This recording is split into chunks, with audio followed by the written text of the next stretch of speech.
Mas chegou com Já. tudo. Muito prazer. Tudo Como bem? vai? Bem, e você? Tudo bem? Tudo Programa ótimo. maravilhoso, tô vendo, um trabalho Muito obrigada, lindo. muito obrigada. Parabéns e muito boa sorte. Muito obrigada e muito cheirosa você, viu? Obrigada, a gente vem assim para o programa. Muito obrigada. Não é? Isso é uma manifestação de carinho com a Trazendo gente. energias positivas, Boa. isso é importante. Fundamental, doutora Né? Sandra. A gente sempre brinca dizendo que se tem uma coisa que dá cadeia nesse país é não pagar pensão alimentícia. Isso daí todo mundo já sabe. verdade? É verdade. Tá. Não é uma cadeia assim no aspecto criminal, é administrativa, mas realmente não pagou, não cumpriu, vai preso. Tá, vai se complicar na vida. Se complica, Tá. Exatamente. As pessoas acabam deixando, né, Regina? Falar, não pude pagar esse mês, eu não tenho condições, vou deixando e acha que o judiciário nada. vai acalmar e diz, não, eu chego lá, eu faço um acordo para pagar em 30, 60 meses e tudo bem. Tá. Só que alimento é uma coisa muito séria, né? Nossa Senhora. É o sustento do seu filho. Exatamente. E nessa semana tivemos 2 casos de 2 pessoas famosas que se complicaram justamente por não pagar pensão. Vamos Sim. relembrar o que aconteceu? Vamos ver. No Brasil, a pensão alimentícia é o terceiro assunto jurídico mais procurado pelos brasileiros, responsável por 12% das solicitações enviadas aos advogados. A lei é clara: não pagar pensão alimentícia é crime.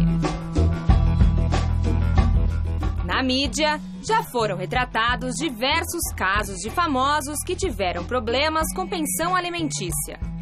Só nessa semana, Dado Dolabella e Latino tiveram prisão decretada por esse mesmo motivo. Na noite de segunda-feira, Dado Dolabella foi preso por não pagar a pensão alimentícia de um de seus filhos. O ator deve mais de R$190 mil em pensão. E caso não pague a dívida atrasada, pode ficar detido por 2 meses. Em depoimento, o ator afirmou que o valor da pensão está errado, já que não recebe mais o salário em que o acordo foi baseado e, consequentemente, não consegue pagar. Na terça-feira, dia seguinte do caso de Dado Dolabella, o cantor latino teve prisão decretada pela justiça por dever cerca de R$60 mil de pensão de uma de suas filhas. Um dos maiores questionamentos quando o assunto é pensão alimentícia é sobre a revisão da pensão em caso de perda de emprego ou valores desatualizados. Essa e outras dúvidas sobre pensão alimentícia serão esclarecidas agora no Mulheres. Confira! Doutora Sandra, quando a gente conversou sobre esses 2 casos, nós até falamos sobre isso que eles disseram. Na época que eu fiz o acordo da pensão, eu tinha um salário, hoje meu salário é muito menor. Isso é uma justificativa que faz sentido? Muito. Por quê? A situação muda. Exato. Né? Então, a pensão ela é uma coisa que fixada naquele momento, que nós temos que ver os 2 aspectos. Necessidade daquele que precisa da pensão e a possibilidade daquele que vai pagar. É um avião, ele só vai levantar voo e flutuar se tiver equilibrado. Então, veja, foi feito naquela época, mudou sua situação? A orientação que eu sempre falo é o seguinte, é um presente para você, escuta bem. Mudou a situação, perdeu o emprego, a crise, a situação, autônomo, vende menos, mudou, está ganhando menos, baixou o salário ou coisa parecida, ou está desempregado, ingresse rapidamente com uma ação revisional de alimentos. Tá, antes de chegar nessa situação. Sim, a maioria faz o seguinte, deixa a coisa acontecer, o barco afundar, para depois ingressar com a revisional de alimentos. Só que quando ingressou com a revisional de alimentos, por que ocorrem essas prisões que a gente vê na mídia, como no caso em espécie agora nesse caso?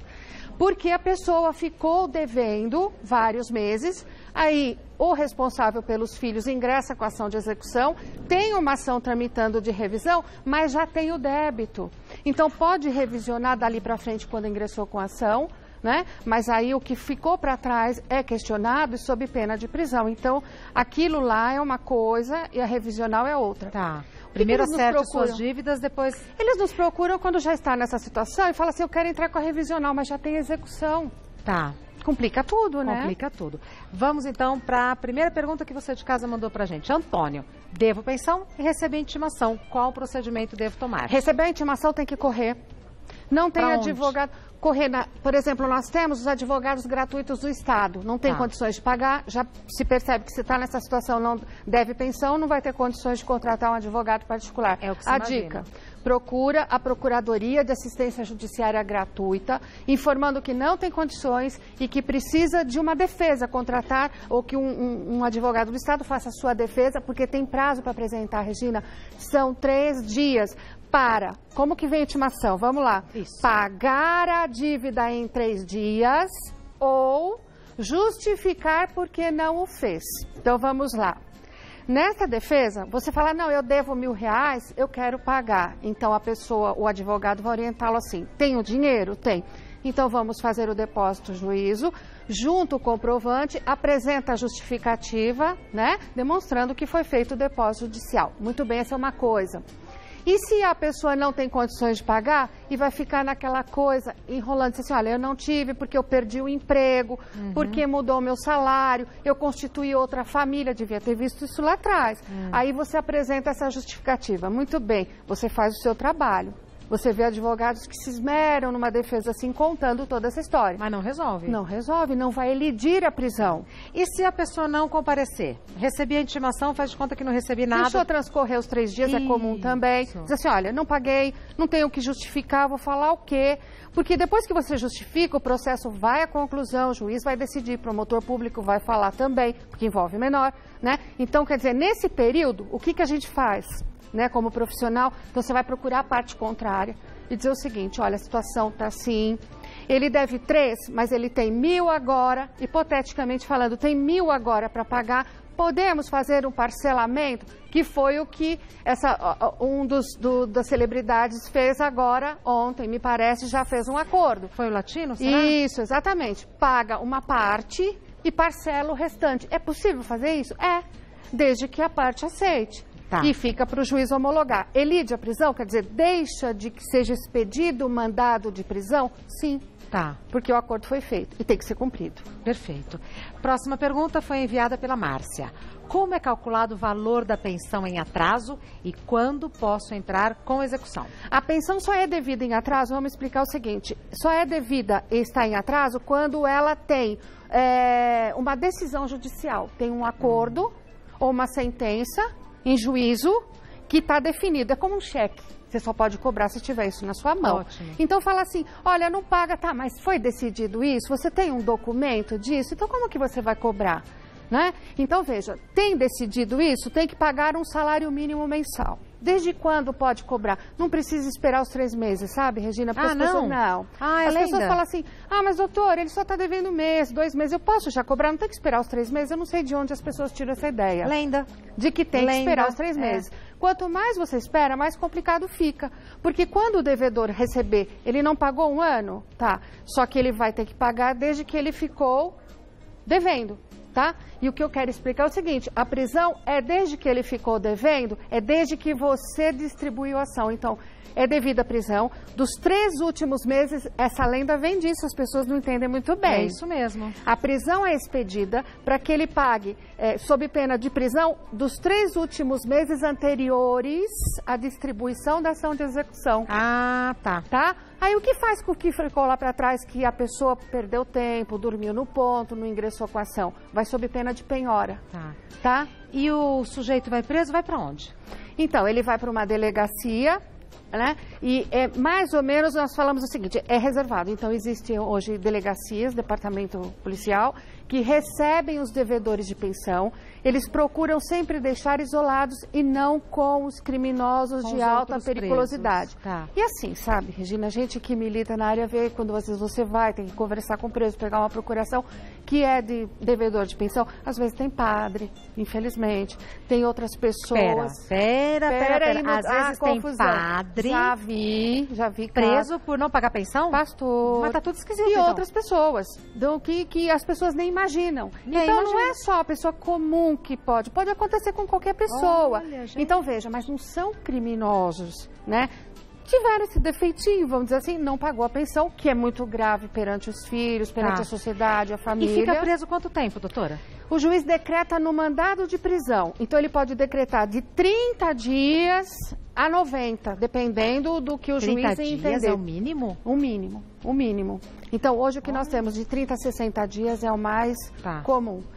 E não adianta pensar, né? Vai ficar preso e não vai pagar mais, porque não é bem assim que funciona. Se tiver alguém aqui no estúdio querendo fazer alguma pergunta, algum devedor de pensão, então a gente aproveita sempre fica, todo mundo fica me olhando, né?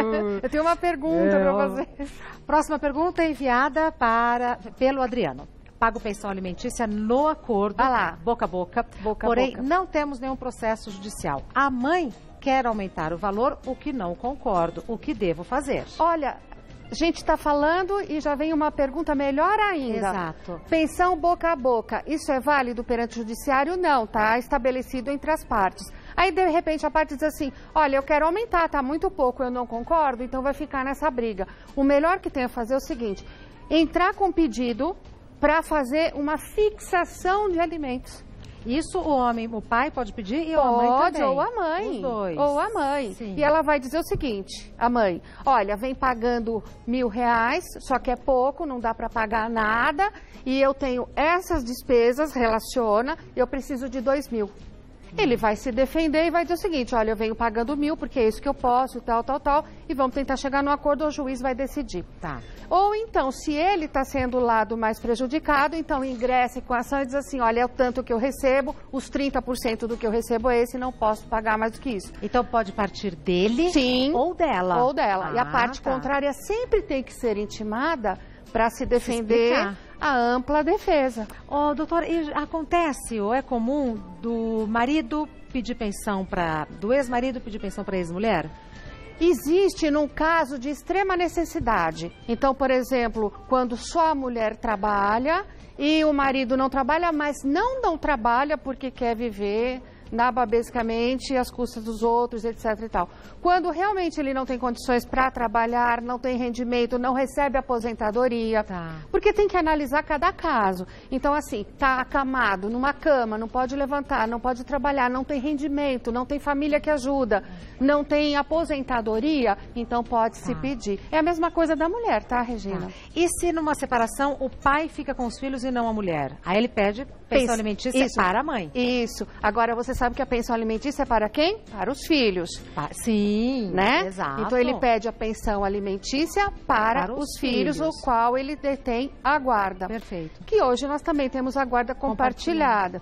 E não significa que porque está com a mãe ou está só com o pai, que aquele que detém a guarda tem que pagar 100%. Claro. Muitas vezes você pode dividir as verbas, tá? Próxima pergunta foi enviada pela Vanessa. Meu ex pode pedir prestação de contas da pensão alimentícia que paga? Isso aí é um problema, prestação de contas Porque a pessoa que paga, você sabe, quem paga sempre acha que é muito, quem recebe sempre acha que é pouco. E aí diz assim, olha, o que eu sempre escuto, tá, Regina, cá entre nós, né? Então, não vai sair daqui. Não vai sair daqui. Ah, doutora, eu não aceito pagar, eu pago para os meus filhos, mas eu não pago nada para ela. Eu não aceito, eu pago para o meu filho, deposito em juízo, quero ver os recibos.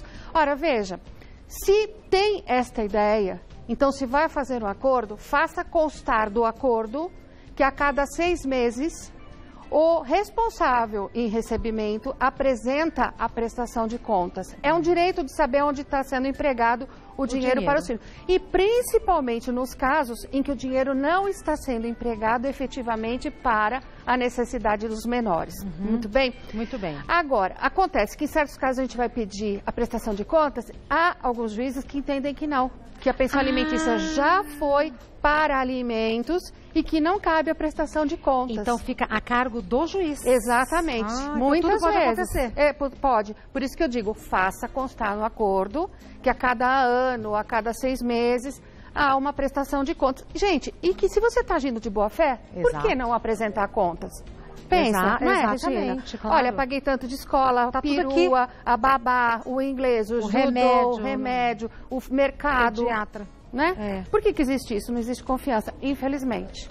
Já volto. Doutora Sandra, boa. Boa fé é tudo. Boa fé. Porque qualquer pessoa, e principalmente o judiciário, ele percebe quando existe boa fé. Dá para perceber? Dá. O juiz percebe quando tem ali uma coisa esquisita? Sempre você pode se defender e dizer o seguinte, olha, errei, não era minha intenção causar o prejuízo, mas se é assim, eu estou disposto a conversar e fazer um acordo ou resolver, ou então, não pude fazer isso porque tive este problema. Dependendo do problema, eles mesmos dizem assim, olha, vamos tentar fazer um acordo, porque vocês têm os filhos para criar, para cuidar, por uma vida extensa. Então, vamos tentar resolver. E hoje tem tido mediação. Então, há casos em que há boa fé. Perfeito. Mas existem muitos casos o contrário, de má fé. Má fé. Emanuel pergunta, se o devedor cumprir a prisão integralmente, pode ficar livre da dívida? Boa pergunta. Ótima pergunta. Eu nunca Cumpriu tinha nem pensado integralmente. nisso. Então pensa, vamos lá, o juiz deu máximo 60 dias, 90 dias, é bastante tempo. Nossa. Eu cheguei a ouvir algumas vezes a pessoa dizendo assim, não tem problema não, Vou preso. eu vou preso, eu cumpro, eu fico lá. A família, um horror, ficou empolvorosa, leva as coisas no final de semana, visita, a família todinha se acaba com isso. E a pessoa também, veja como que sai um preso de lá. Ele nunca sai, assim, corado, alimentado, raros casos, né? Mas enfim, não é assim que funciona. Às vezes saem até traumatizados e tudo mais. A gente que presencia e vê e É sabe. triste, é uma situação triste. Então fica lá, a notícia ruim é o seguinte, aquela dívida que ele tinha, vamos dizer de 3 anos que ficou sem pagar, cumpriu quase 3 meses ou 3 meses de prisão, ela continua. Ele só não vai preso mais por aquela. Mas se ele é um devedor contumaz, ou seja, se ele é um devedor que continua devendo, por isso que eu falo contumaz, é aquele que deve e não para, ele vai ter prisão por outra dívida. Então, a partir daquela, ele não está com aquela dívida até agora? Ok. E daí para frente, ele continuou devendo? Pode-se pedir novamente prisão? Pode. Não, mas peraí. Então, assim, ele tem uma dívida. Sim. Vai preso e tal. Esta prisão quita a dívida anterior? Não quita. Não. Então ele vai preso e continua devendo. Continua devendo. E como é que vai ser cobrado? Porque aí a intenção é o seguinte, não adianta também ir preso, porque eu acho que existe uma questão social, meu pensamento, Sandra, é o seguinte. Poderia ter uma alternativa, né, em que ele tivesse que prestar serviço na escola das crianças, etc e tal, para pagar a mensalidade, sabe? Tipo, alguma coisa para sentir mesmo na pele, né? Mas não existe isso ainda. Tá. Então, veja, ele vai ficar devendo aquele período anterior e aí o credor, que geralmente é a mãe ou o pai das crianças, ao qual ele detém a guarda e executor, ele vai penhorar bens, patrimônio em dinheiro, carro, casa, imóvel. Para quitar essa dívida. Ainda que seja um único imóvel, como se trata de pensão, ele, mas é o meu... Tem tudo tem saída, né? Meu único imóvel. E se ele não tem nada, respinga na família? Sim. Aí nós vamos lá, não tem nada. Mas então, a mãe, o pai, os avós paternos e maternos. Então a novidade é o seguinte, não adianta jogar, é o pai que está devendo? Vai para cima do pai, os pais dele, os avós paternos. Negativo. A família toda é penalizada. Então, o lado materno e o lado paterno. Então, todos têm que assumir. Próxima pergunta foi enviada pelo Samuel, que diz: tenho 3 filhos de mães diferentes. O valor da pensão está se tornando extremamente alto, além de que um deles recebe mais que os outros. Posso requerer a mudança dos valores? Deve, eu acho que deve pedir. Sabe por quê, Regina? Porque tem que ter essa paridade. Então, um recebe mais que o outro. É tudo filho. Pode ser que um pediu primeiro, então aquele que pediu a pensão primeiro, 20%. Aí sobrou, você só pode pagar até 33,33% dos seus rendimentos líquidos, certo? Então sobrou lá 10% para dividir entre os dois. Não é justo, né? Então, ingresse com uma ação revisional de alimentos e peça para que haja o equilíbrio. Então, 10% para um, 10% para o outro e para o outro. E os irmãos também não vão brigar por isso. Claro. Não é verdade? Claro, sem dúvida. Nossa, uma aula. E a gente... obrigada. É uma aula. E a gente entende de maneira clara as coisas que você fala. Eu gosto muito do seu jeito. Quer falar como se estivesse aprendendo, mas você sabe bastante, mas passa essa informação para o público. A gente não pode ter vergonha de aprender. Porque a gente sempre aprende, doutora Sandra. Eu também, todos os dias. Com os clientes, com você, com todas as pessoas que conversam comigo. Doutora Sandra Daniotti tem Facebook, que é Sandra Daniotti. O e-mail dela é sdaniotti, Daniotti com dois T's, tá? @uol.com.br. Quer entrar em contato com ela? Pode também. É 11 3857 5778. A gente se sente segura. Pela sua generosidade. A gente se sente segura quando você fala, sabe? Ai, a gente que tá bom. entendendo tudo. Ganhei o dia. Muito obrigada. Ai, com Deus. Adoro você também. Obrigada. Bom carnaval. Viu? Igualmente.